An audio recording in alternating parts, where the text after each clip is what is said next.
All right, let's move on. Let's move on with the emails. I got Jason. Thank you, Envy, bro. What's up, Jason?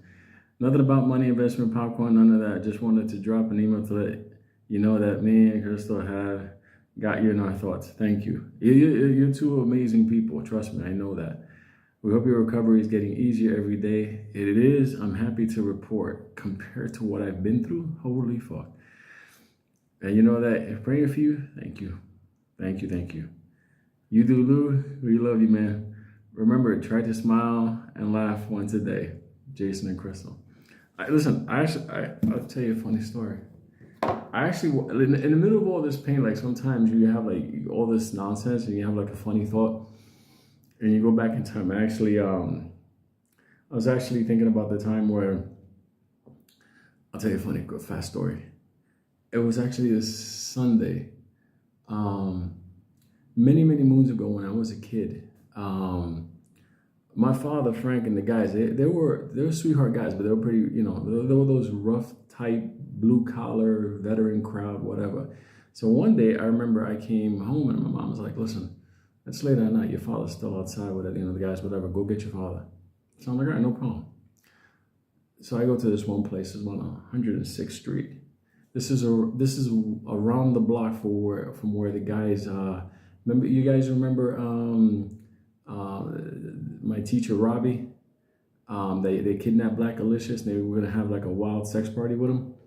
It was around the corner from that. There was like a bar social area downstairs in the building. It was like really nefarious down there. Like it was only the rough types would go down. They got pool tables and stuff like that. Well, anyway, so I go down there. I'm like, must have been like 13 years old or something. This is like Carlito's way type shit. So I'm there. All of a sudden, I see my father. I see Frank, a couple of the other guys. I'm like, what's up, Pop? Listen. Mom says, andale, you got to get home already. And he said, what are you doing here? I'm like, I told you, Mom came to tell me to get time for you to go. So all of a sudden, he's like, look, we're going to take care of some stuff here. Okay, you can't be here. So Frank turns around and he tells my father, he's here. Don't worry about it. He'll be okay. It's okay. And I'm like, what the fuck are people talking about? Like, no joke. Private jet. No joke. My father and the guys were there. And there was like some like pro-Castro Cubans that were there. And obviously they got into some words back and forth and it was about to go down. Like it was gonna be like that scene from The Bronx Tale, when the bar fight happened, it was like that. And I just happened to be there. So my father, being my father, hand to Jesus himself, his two sons, there's no, I'm allergic to gluten, that shit don't exist. My father just told me, decide which one you're gonna fight, and that's it. Like it was like, wait, Mom just told me to pick you up. Didn't happen that way. It went to war in that place. It was like wild. Like I remember one guy got thrown over the pool table. I mean, I went to work. I mean, I was really like, by that time I was already like 2.5 years in judo/karate. I was in boxing. I went to work on this one guy and it was just like, because this guy, like for some reason, with thick glasses, he really wanted to kill me. I don't know why. I didn't even know him. Might have been a nice guy on another day, but crazy fight broke out. It was a vicious whatever. But you're in a basement at night, and so they're playing Tito Puente and stuff like that. So it's like at the end of the day, somebody's gonna get messed up. So didn't think nothing of it. After the brawl happened, the pro-Castro yada yada Cubans, they got mauled. A couple of people got hit with cue balls and shit like that. I didn't think anything of it. We went upstairs and Frank was like, you want to get breakfast? Yeah, so I'm with my father. We just finished getting into a bar fight. So I'm like 13 years old. I mean, it was just bizarro. But anyway, fast forward years later, okay? In New York, I'm older. Must have been like 17, 18 years old, around there. And I'm dating this one girl. And she's like, it was her sister's birthday. And she's like, you know what I want to get her? I'm like, yeah. And she's like, those cakes that are advertised all the time, those ice cream cakes, Fudgy the Whale. It was like this ice cream Carvel cake, and there was a Carvel that just opened up in the neighborhood. So I was like, all right, no problem. We can get that for her. So she's like, oh, if you can pick that up, that'll be so great. I'm like I'm gonna say no, going to get some ice cream. So anyway, so I go to this CARVEL. Never been in it before. It's a new CARVEL. So I walk into this place, and when I walk into this place, like this is like a different type of CARVEL. Some other CARVELs, they got like, I don't know, ice cream music. I walked into this CARVEL and they had a couple of like all I can tell you is like Carlitos Way type motherfuckers sitting inside, and they're playing like Mira como va, mijita. It was like a dun dun dun dun dun dun. I was like, okay, no problem. It's just jamming time. I'm just here to pick up some ice cream. So I go to the front counter, and there's like this older guy there with thick glasses. And I'm like, yo, where do you get the fudgy the wheel? And he looks at me with a solid face, and he goes, just like that. So I'm like, all right, you helpful motherfucker. So I go to the back, and I'm looking at the fudgy whales. I'm looking at a couple of the ice cream cakes, a couple of those, you know, like, what they call the flying saucer, like the vanilla and chocolate with the chocolate. I'm going to grab a bunch of this stuff, all this goodness. All of a sudden, I start hearing the music getting louder. Loud. Dun, dun, dun, dun, dun. I'm like, what the fuck? It sounds like a club. And then I look to the side. For 2 seconds, I took my eye off of Fudgy the Whale. And I see these motherfuckers are by the door, closing the door and having a conversation and pointing at me.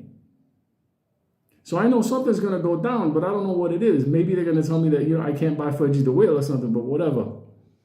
I was walking out of there with some ice cream.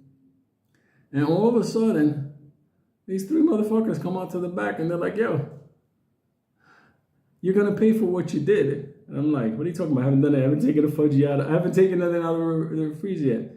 And sure enough, one of the guys swung. It turned into a brawl. It turned into a total melee, like Cobra Kai. It was like that, no mercy. Started going nuts on motherfuckers. And what was fucked up about it is that in one of the situations, like one of the guys rushed me and my back was going up against the refrigerator, like the door was open. So it was like freezing on one side. You know what, this guy like he's wearing a fucking bandana, like for real. Your life ain't stranger to you fighting somebody wearing a bandana and sunglasses. But anyway, bizarro fight, unbelievable. Like, I mean, like it just went.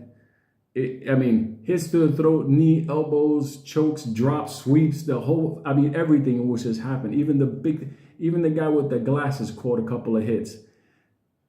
Finally got to the door. When the door opened up, because, you know, you can't really look inside because they got all those, like, back in the 70s and 80s, they used to put all those papers on the windows because you couldn't see what was happening inside. Not like today, but you couldn't see. So anyway, we stole out into the street. Now, here's the thing. This is my neighborhood. This is where the guerrillas are at. Like, this is like Lou Army.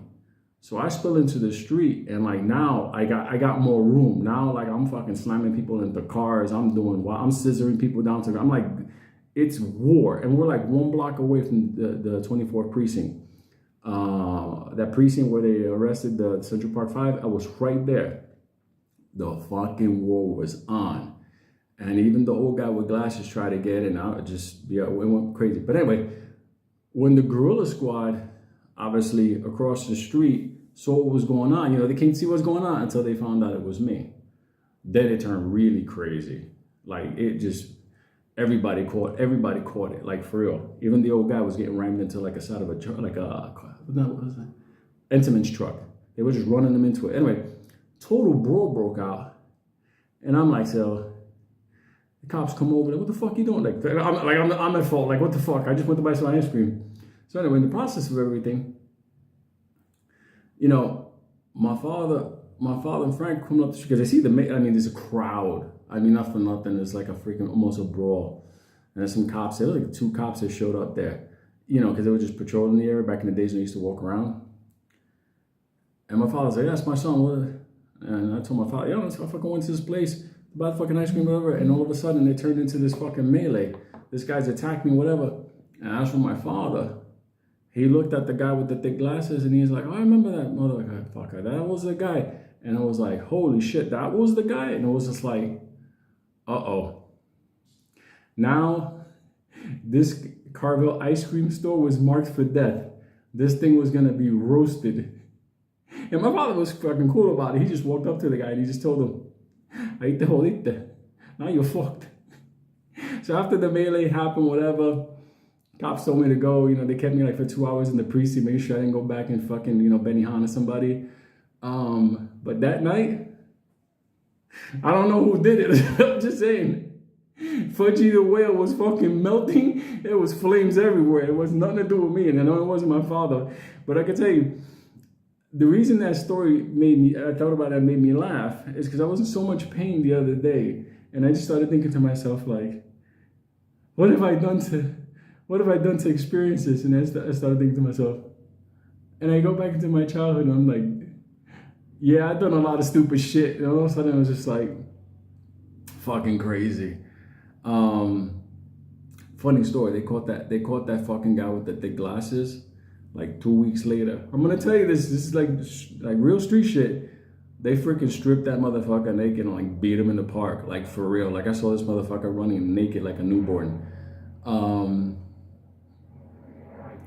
You know, just laughing because I was sitting down in a coffee place here, and I'm just like laughing because I'm thinking to myself like, my God. I can imagine when I go see Jesus, he's gonna be like, oh, no, wait a minute, that one right there? Move him up. You don't gotta wait, I gotta talk to you. So, craziness. But that was life. That's why you have to have a laugh on that. Even after all that craziness, I got hit with a chair, one of those old like wood chairs in my back from those motherfuckers. Like I was in massive pain. And afterwards, after all that craziness, like today's people will go to therapy, but for me, I wasn't I had to go to the emergency room for a couple of things, whatever. But after I came out, I was just laughing. I was like, "Yo, I had the Fudgy the whale right in front of me. I was just gonna buy it and leave. I was gonna have like like the ice cream and then just hang out and be with my girlfriend. And I had the guys in the neighborhood cracking up. I'm like, when you see that like ice cream cake, and it's like, ooh, give me a spoon." You laugh even though things are miserable. You laugh even though sometimes you're in pain. You laugh even though you're uncomfortable. So it's true, Jason, Crystal. You do have to laugh and smile sometimes because that's the only thing that can offset feeling bad. So sorry for the long story, but it was just on my mind the other day. So when you brought it up, I just Fudgy the whale. That motherfucker was scrumptious. I remember I went to another after all that episode because I still had the taste for it. I went to another CARVEL's. It was like run by an Indian family. So I walked in there. It was like, my God, this is what a difference this is. There's no freaking loud music playing. There's nobody with a bandana. I ate that Fudgy the whale. Nobody's ever gonna abuse us again, Fudgy. Giant hugs. More emails to come.